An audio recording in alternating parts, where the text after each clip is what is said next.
আমেরিকায় জনপ্রিয়তা তুঙ্গে থাকা সাকিবের সাথে ছবি তোলার আবদার ভারত, পাকিস্তান, শ্রীলঙ্কা এমনকি নেপালের খুদে ক্রিকেটারদের। এদিকে 2022 বিশ্বকাপে দলে না থাকা নিয়ে মুখ খুললেন মাহমুদুল্লাহ রিয়াদ। সাকিব আল হাসানের নেতৃত্বে 2022 টি-20 বিশ্বকাপ খেলা হয়নি সাইলেন্ট কিলার মাহমুদুল্লাহ রিয়াদের।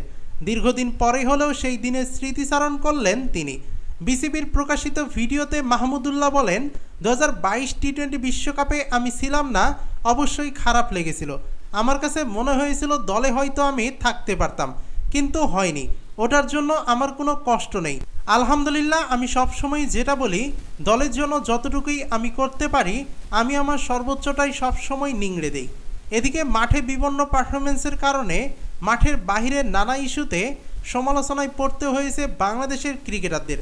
বিশেষ করে গত 19 দিনের মধ্যে মাত্র 5 দিনের অনুশীলন করেছে সাকিব শান্তরা। শ্রীলঙ্কার বিপক্ষে ম্যাচের আগে অবশেষে বাংলাদেশ দল পুরোদমে অনুশীলন করেছে। আজকে বুধবার বাংলাদেশের অনুশীলনে হাজির হয় খুদে সব ক্রিকেটাররা। বাংলাদেশ ক্রিকেটের পোস্টার বয় সাকিবের সাথে অনুশীলনে ছবি তোলার আবদার করে ভারত, পাকিস্তান, শ্রীলঙ্কা, নেপালের এই খুদে ক্রিকেটাররা। আর হাসি মুখে তাদের আবদার মিটিয়েছেন সাকিব আল হাসান।